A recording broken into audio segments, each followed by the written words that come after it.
Hello friends, फिर से मैं आप लोगों के बीच आया हूं और आप लोगों के जिस तरह से मैसेजेज आ रहे हैं उससे ऐसा लगता है कि आप लोग काफ़ी गंभीर तैयारी कर रहे हैं। कई लोगों ने कहा है कि सर वीडियो थोड़ा छोटा बनाएं, लेकिन जब आप स्टडी कर रहे हैं तो पूरी बातों को अगर मुझे रखना हो तो वीडियो थोड़ी बड़ी हो सकती है। अदरवाइज आपको कई कटे कटे वीडियो में आपके पास जाएगा तो आपके लिए मुश्किल हो सकती है। तो इस वीडियो में मैं आपको जीएस के लिए जो हिस्ट्री की तैयारी होती है उसके बारे में बताऊंगा, क्योंकि आपको सबको पता है कि हिस्ट्री बहुत ही व्यापक है, बहुत बड़ा है। प्रीलिम्स में क्वेश्चन उतने ज़्यादा नहीं पूछे जाते हैं, लेकिन इतना जरूर है कि पिछले 8 साल के जो क्वेश्चंस का ट्रेंड रहा है, जिसका मैंने अध्ययन किया है, उसमें मिनिमम जो है वो 2017 में 10 क्वेश्चन पूछे गए थे। उसके बाद कई वर्षों में देखा गया है कि 14, 15, 17 से लेकर 20 क्वेश्चन तक पूछे गए हैं। इसका मतलब यह होता है कि हिस्ट्री की अगर आप तैयारी करते हैं तो आपको कम से कम 10 और अधिक से अधिक आपको 20 क्वेश्चंस प्रीलिम्स में मिलेंगे। अगर एवरेज देखते हैं तो 15 क्वेश्चन की तैयारी आप करने जाते हैं, लेकिन हिस्ट्री में बहुत बल्कि है, किताबें बहुत ज्यादा है। एनसीईआरटी की बुक्स को भी अगर देखें तो आप देखेंगे कि काफी उसमें जो है सो इन्फॉर्मेशन दिए गए हैं, कंटेंट्स बहुत है। और हिस्ट्री की बुक्स भी जो है बुक सेलर या बुक शॉप पे बहुत ज़्यादा है। इसमें आपके कन्फ्यूजन होते हैं कि कौन सा बुक्स पढ़ा जाए और क्या देखा जाए। अगर आप एनसीईआरटी की 6 से लेकर 12 क्लास की बुक को अगर आप अध्ययन करेंगे और देखेंगे तो आपको ऐसा फील होगा कि हर क्लास में एक कहीं ना कहीं जो है हिस्ट्री प्रोग्रेस को दिखाता है, प्रगति को दिखाता है।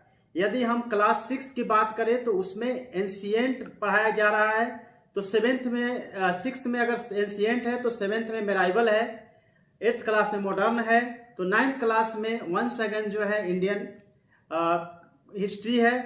और उसी की जो क्लास है वो आगे हम देखेंगे 10th, 11th और 12th क्लास की बुक बारी बारी से आपको हम बताएंगे।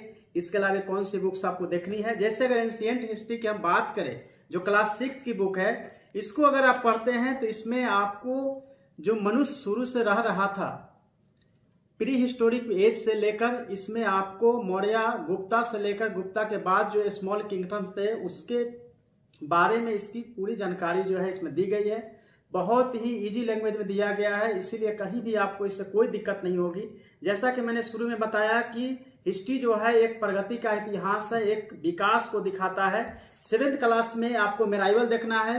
मेराइवल में इसलिए अध्ययन करना जरूरी है कि मेराइवल से क्वेश्चंस कम आते हैं, लेकिन जैसे ही आप 11th क्लास के मेराइवल में जाएंगे तो आप उसको इग्नोर कर सकते हैं।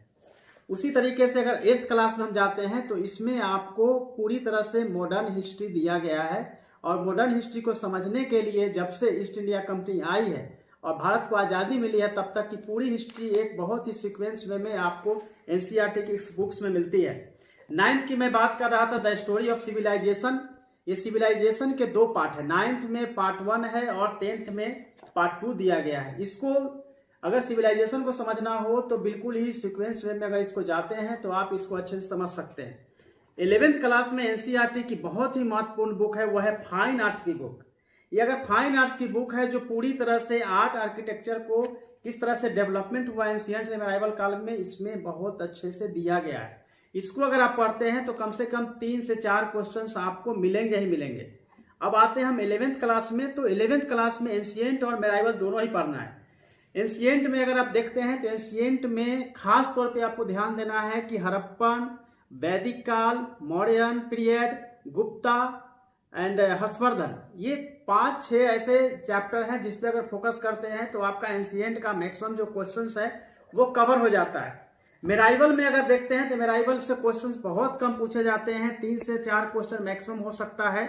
लेकिन 3 से 4 क्वेश्चन के लिए अगर बल्कि बुक पढ़ेंगे उससे बेटर यह है कि कुछ खास चैप्टर अगर दिल्ली सल्तनत से लेकर मुगल काल को पढ़ना हो तो आप बिल्कुल छोटी छोटी चीजों को इग्नोर करते हुए इल्तुतमिश, बलबन, अलाउद्दीन खिलजी से लेकर कुतुबुद्दीन ऐबक पूरा दिल्ली सल्तनत को देखेंगे, उसमें आर्क आर्किटेक्चर को देखेंगे। मुगल काल में अगर देखना हो तो आप अकबर देखें, जहांगीर देखें, शाहजहां देखें। ये 3 बादशाह से जुड़ा हुआ आर्ट आर्किटेक्चर एंड उस काल में जितने भी कला का विकास हुआ उसको देख सकते हैं। मेरा अगर मॉडर्न हिस्ट्री में जाना हो तो मॉडर्न हिस्ट्री में कभी भी पलासी और बक्सर से आगे अगर जाएंगे तो 1857 के रिवॉल्ट से आगे जाते हुए आप 1905 से लेकर 1947 के पीरियड को देख। जैसा मैं मेराइवल में आपको बता रहा था, 11th में आपका मेराइवल की बुक्स है, इसको आप देखेंगे और 11th में एक प्रोग्रेस को दिखाया गया है। 11th में आप अकबर, जहांगीर, शाहजहां को तो पढ़ना ही है, साथ में आर्ट आर्किटेक्चर में जो विकास हुआ है उसको देखना है। मॉडर्न पीरियड की जो बुक्स है जो कि बिपिन चंद्रा के द्वारा लिखी गई है, इसमें आप खास तौर पे जो फ्रीडम मूवमेंट का समय है उस पर आपको फोकस करते हुए पढ़ना है।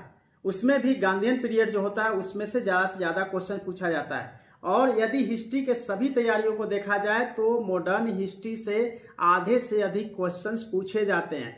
तो मेराइवल और एंशिएंट में जो बड़े बड़े चैप्टर्स है उस पर फोकस करें, छोटे जो है उसको छोड़ सकते हैं। और इसके अलावे अगर देखेंगे तो 10+2 में वर्ल्ड हिस्ट्री है, तो वर्ल्ड हिस्ट्री को आप अभी छोड़ सकते हैं। 11th क्लास की जो आपकी एंशिएंट मेराइवल है उसको देखें, और 10+2 की जो मॉडर्न है उसको देख सकते हैं। अब आपके मन में क्वेश्चन हुआ कि एनसीईआरटी के अलावा और कौन सी बुक्स आपको पढ़ना चाहिए, तो नितिन संघानिया की आर्ट एंड कल्चर जो बुक है इसको आप ले सकते हैं। ये बुक जो है आर्ट एंड आर्किटेक्चर को, आर्ट एंड कल्चर को अच्छे से दिखाता है। और आर्ट एंड कल्चर में भी खास तौर से जो इंडियन हिस्ट्री से जुड़ा हुआ है उसके अलावे इसमें डांस सहित जो इंडियन सिनेमा है उन सब के डेवलपमेंट को दिखाया है। तो इस बुक्स को भी आपको थ्रू आउट पढ़ना चाहिए। काफ़ी कुछ अच्छे कलरफुल बुक्स बनाई गई है और काफ़ी इसमें पिक्चराइजेशन किया गया है जिससे कि समझने में बहुत आसानी होगी। ये नितिन संघानिया की बुक काफ़ी अच्छी है, आप देखेंगे कि काफ़ी कलरफुल है, जो आपको बहुत ही इंटरेस्ट इसमें होगा पढ़ने के लिए। तो नितिन संघानिया की बुक द्वारा आप आर्ट एंड कल्चर की तैयारी जो है आप कर सकते हैं। इसके अलावा अगर किसी बुक्स की जरूरत होगी तो केवल और केवल फ्रीडम मूवमेंट बिपिन चंद्रा की जो बुक्स है उसी को पढ़ना चाहिए। इसके अलावा जितनी भी मार्केट्स में बुक मिल रही है वो किसी भी बुक्स को पढ़ने की कोई जरूरत नहीं है। न केवल पीटी के लिए बल्कि मेंस के लिए भी यह सफिशिएंट बुक्स हैं। इस बुक्स को आप पढ़ते हुए हमेशा याद रखें कि हिस्ट्री जब आप पढ़ते हैं तो एक विकास को दिखाता है, और जब भी किसी चैप्टर को आप उठाएं तो एंड तक आप देखें कि किस तरह से डेवलपमेंट हो रहा है। और पीरियड वाइज उसको पढ़े, डेट वाइज अगर आप पढ़ते हैं तो हिस्ट्री आपको ज़्यादा याद होता है। इतना जरूर रखें, कंपेयर जरूर करें हर पीरियड को, किस तरह से मनुष्य जो है पैलियोलिथिक काल, मेसोलिथिक, नियोलिथिक से होते हुए डेवलपमेंट होता है, और वह ब्रॉन्ज आयरन एज से होते हुए फिर आज के हाईटेक युग में पहुंचता है। तो आप सभी को मेरी ओर से बहुत सारी शुभकामनाएं, धन्यवाद मेरे वीडियो को देखने के लिए। आगे के जो वीडियो आएंगे उसमें हम दूसरे सब्जेक्ट के रणनीति के बारे में चर्चा करेंगे। बहुत बहुत धन्यवाद। हेलो फ्रेंड्स, उम्मीद है कि आप सभी ठीक होंगे। मैं डॉक्टर रंजीत कुमार सिंह, IAS। कृपया मेरे चैनल को सब्सक्राइब करें और बेल आइकन को भी दबाएं ताकि आपको लेटेस्ट वीडियो मिलता रहे और आपकी तैयारी चलती रहे।